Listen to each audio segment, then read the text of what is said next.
High বন্ধুরা, কেমন আছো? আশা করি ভালো আছো। আবারও নিয়ে চলে এলাম নতুন একটা ভিডিও।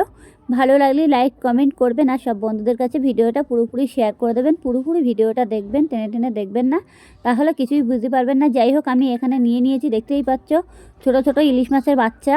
এগুলো কিন্তু খেতে খুবই দারুণ লাগে। আর অবশ্য ছোটো মাছ তো, ইলিশ মাছ তো এমনিতেও ছোট ছোট মাছ সবই, দেখতেই পাচ্ছ। আমি বাড়িতে কিনে নিয়ে এসেছি, কম দামে পেয়েছি আর নিয়ে এসেছি। এনে বাড়িতে এনে ভালো করে কেটে ধুয়ে আমি অবশ্য কিছুই ফেলিনি, জাস্ট শুধু মাছের ভিতরে যে নাড়িটা আর কাঁটাটুকু ফেলে দিয়েছি। আমি অবশ্য ছোটো ছোটো মাছগুলো কানকাগুলোও ফেলিনি। যাই হোক, দেখতেই পাচ্ছ, ভালো করে ধুয়ে নিতে হবে। অবশ্য মাছগুলো কাটতে একটু টাইম লাগবে, তাছাড়া আর কিছু না। এবার ধুয়ে নিয়ে আমি এখন লবণ আর হলুদটা ভালো করে মেখে নিচ্ছি। অলরেডি দেখতেই পাচ্ছ আমার মাখা হয়ে গেছে। লবণ আর হলুদটা দিতে হবে, অল্প বেশি লবণ দেবে না, যাতে পুড়ে না যায় সেরকমভাবে লবণটা দেবে। দেখতেই পাচ্ছ, দেখো আমি মাছগুলো ভালো করে ধুয়ে বেছে লবণ হলুদ মাখিয়ে নিয়েছি। এখন আমি কড়াই বসিয়ে দিয়েছি। কড়াইটা অলরেডি গরম হতে হবে। ছোটো ছোটো মাছ তো, না হলে লেগে যাওয়ার সম্ভাবনা থাকে। অবশ্যই ইলিশ মাছ ছোটো ছোটো হলে যা সমস্যা হয়, আর কি, কড়াইতে একটু লেগে যায়, ভেঙে ভেঙে যায়। ছোটো ছোটো মাছের কোনো থাকে না, কিন্তু খেতে কিন্তু খুবই দারুণ লাগে। যাই হোক, অলরেডি দেখতেই পাচ্ছ আমি সাদা তেল দিয়ে মাছগুলো ভেজে নেব। আপনারা চাইলে সরষের তেল দিয়েও ভাজতে পারো, কোনো অসুবিধা নেই। সাদা তেল দিয়ে ভাজলে পরে মাছটা টেস্টি অন্যরকম লাগে, ভালো লাগে। এবার কড়াইটা অলরেডি গরম করা আমার হয়ে গেছে। এবার আমি এক করে মাছগুলো পুরো দিয়ে দেবো। খুন্তিতে করে করে মাছগুলো আমি দিয়ে দিচ্ছি। এভাবে মাছগুলো দিতে হবে। এই যে এরকম করে একটা একটা করে পাতিয়ে পাতিয়ে দিতে হবে। মনে করবে যদি জালটা খুব বেশি হয়ে যাচ্ছে তাহলে একটু কমিয়ে দেবে, অসুবিধা নেই। অবশ্য কড়াইটা আমার হিট হয়ে গেছে অনেক। আর মাছগুলো দ্রুত ভাজা হয়ে যাবে, বেশিক্ষণ লাগবে না মাছগুলো ভাজতে। খুব তাড়াতাড়ি মাছগুলো ভাজা হয়ে যাবে, দিতে দিতেই মাছগুলো হয়ে যাবে। আর ছোটো ছোটো ইলিশ মাছের বাচ্চা এগুলো, আর খেতেও খুবই স্বাদ হবে। আমি অবশ্যই এর মধ্যে বেশি কিছু মশলা দেবো না, অল্প একটু পেঁয়াজ দেবো আর কালো জিরে ফোড়ন আর কাঁচা লঙ্কা দিয়ে এটাকে করবো। যেটাই হোক, আমি টমেটো দেবো ভেবেছিলাম, তারপর আমি আর টমেটোটা দিইনি। টমেটোটা দিলে বেশি টেস্টি হয়। যাই হোক, আমি এখন দেখতেই পাচ্ছি আমার মাছগুলো উল্টানো হয়ে গেছে। মাছগুলো আমি আবারও তুলে নেবো। মাছগুলো একটু হালকা হালকা হয়ে গেছে। যাই হোক, ওতে অসুবিধে নেই। অন্য মাছের থেকে ইলিশ মাছের টেস্টটা কিন্তু অন্যরকম লাগে, বেশি সব থেকে খেতেও ভালো লাগে। যাই হোক, মাছগুলো আমার পুরোপুরি ভাজা হয়ে গেছে। এখন আমি মাছগুলো পুরোপুরি খুন্তির সাহায্যে তুলে নেব। আস্তে করে কড়াই নামাতে হবে না, কিছু না, হালকাভাবে দেখবে যে মাছগুলো হয়ে গেছে, তখন খুন্তি দিয়ে দিয়ে মাছগুলো সাইড করে তুলে নিতে পারবে, কোনো অসুবিধে নেই। যাতে গায়েটায় না লাগে সেরকমভাবে তুলে নেবে। এই যে আমার মাছগুলো দেখতেই পাচ্ছি, আর একটু ভাবছি ফুটিয়ে করে নেবো, তেলে ভেজে নেবো ভালো করে। আবার বেশি কড়া ভাজা করলে মাছগুলো খেতে একটু অন্যরকম লাগবে। যাই হোক, মাছগুলো আমার অলরেডি ভাজাও হয়ে গেছে। আমি একটু হালকা আর একটু জাল দিয়ে নেব। জাল দিলে পরে মাছগুলো হয়ে গেছে আমার। এই যে মাছগুলো এখন আমি তুলে নেব এক এক করে খুন্তি দিয়ে দিয়ে। মাছগুলো এইভাবে তুলে তুলে নিতে হবে। থালার মধ্যে আমি মাছগুলো তুলে নিচ্ছি।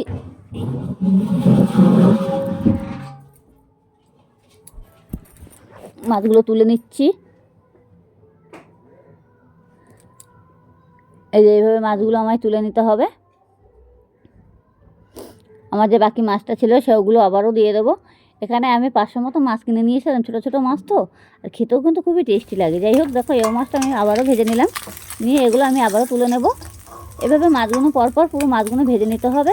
আর ছোটো মাছ একটু হালকা কড়াইতে লেগে যাবে, ওতে কোনো ভয় পাবার কোনো কারণ নেই, আর ভেঙে যাবে না। সেরকমভাবে মাছগুলো ভাজবে, আলতো হাতে মাছগুলো ভেজে নেবে, বেশি নাড়াচাড়া দেবে না। কড়াইটা একটু গরম করে নেবে, কোনো অসুবিধা হবে না। যাই হোক, কড়ার মধ্যে যেগুলো লেগেছিলো সেগুলো আমি খুন্তি দিয়ে দিয়ে কেটে দিয়েছি। এবার আমি কড়ার ভিতরে তেলের ভিতরে হালকা একটু তেল দেবো। আপনারা চাইলে তেল দিতে পারো, নাও দিতে পারো। অনেক সময় তেল বেশি খায়, কেউ খায় না, সেটা নিয়ে কোনো সমস্যা নেই। যাই হোক, আমি এখন কালো জিরে ফোড়ন দেবো তেলের ভিতরে। এই যে কালো জিরে ফোড়নটা দিয়ে দিচ্ছি। কালো জিরে ফোড়ন দিলাম। এবার আমি একটু পেঁয়াজ কেটে রেখেছি, একটু পেঁয়াজ দিয়ে দেবো। যেটি হোক, ছোটো ছোটো মাছ তো, ইলিশ মাছ কিন্তু ছোটো ছোটো ভালো লাগে, কিন্তু খুব দারুণ লাগে সেটা। কাঁচা লঙ্কা দিয়েছি, আর বেশি কিছু দেওয়ার দরকার নেই। হালকা একটু জিরের গুঁড়ো দিতে হবে, হালকা পরিমাণে একটু জিরের গুঁড়ো দিতে হবে। দিয়ে মাছটাকে ভালো করে ভাজা করে নিতে হবে। অবশ্য 2-3 কোয়া রসুন আমি গোটা দিয়ে দিয়েছি। আপনারা চাইলে দিতে পারো, না চাইলে না দিতে পারো, কোনো অসুবিধা নেই। গোটা 2-3 কোয়া রসুন আমি দিয়ে দিয়েছি। যেটিও মাছটা অনেকটা বেশি ছিল, সেই কারণে এটাকে আমি এখন ভালো করে ভেজে নেব। নিয়ে লবণ, হলুদ, জিরের গুঁড়ো এটার মধ্যে দিয়ে দিতে হবে। অলরেডি এটাকে ভালো করে ভেজে নিতে হবে, যাতে কাঁচাটা না থাকে। কাঁচা গন্ধ ভাবটা বেরোলে তখন মাছটা কিন্তু স্বাদই হবে না খেতে। একটু ভেজে লাল লাল করে ভেজে নিতে হবে। এবার আমি হলুদ দিয়ে দিচ্ছি। এই যে দিয়ে দিয়েছি লবণ, হলুদ আর জিরের গুঁড়ো, একবারে এগুলো দিয়ে এবার এটাকে ভালো করে আবারও ভেজে নিতে হবে। লঙ্কাগুলো এক এক করে পুরো গালিয়ে দিতে হবে, দিয়ে এটার মধ্যে একটু জল দিয়ে দিতে হবে। তার আগে এটাকে ভালো করে ভেজে নিতে হবে।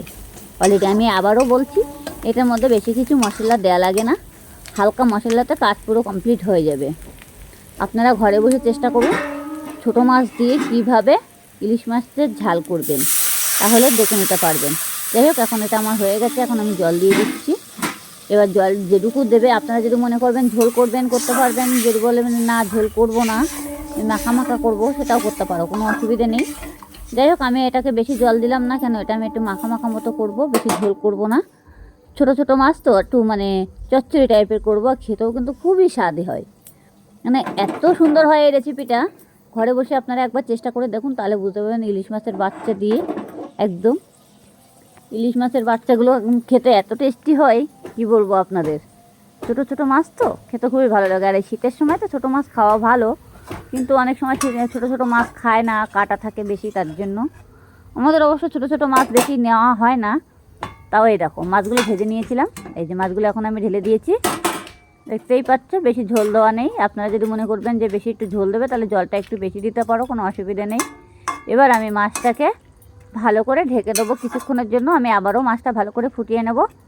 এই যে দেখেছো, মাছের মধ্যে ঝোলের ভিতরে মাছগুলো দিয়ে দিয়েছি, এভাবে দিতে হবে। আপনারা চাইলে এর মধ্যে ধনে পাতাও দিতে পারো, কোনো অসুবিধা নেই। টমেটো, ধনে পাতা এগুলো দেওয়াটাই খুবই দরকার, যেটি হোক। আমার হাতে টাইম ছিল না বলে আমি এগুলো তাড়াতাড়ি করে দিতে পারিনি, আর আমার অবশ্য মনেই ছিল না। যাই হোক, এটাকে আমার অলরেডি দেখতেই পাচ্ছ, তরকারির ঝোলটা একদম কমে গেছে, একদম মাখা মাখা টাইপের হয়ে গেছে, আর খেতেও কিন্তু খুবই স্বাদ হবে। আর ভালো লাগলে লাইক কমেন্ট করবেন, আর সব বন্ধুদের কাছে ভিডিওটা পুরোপুরি শেয়ার করে দেবেন।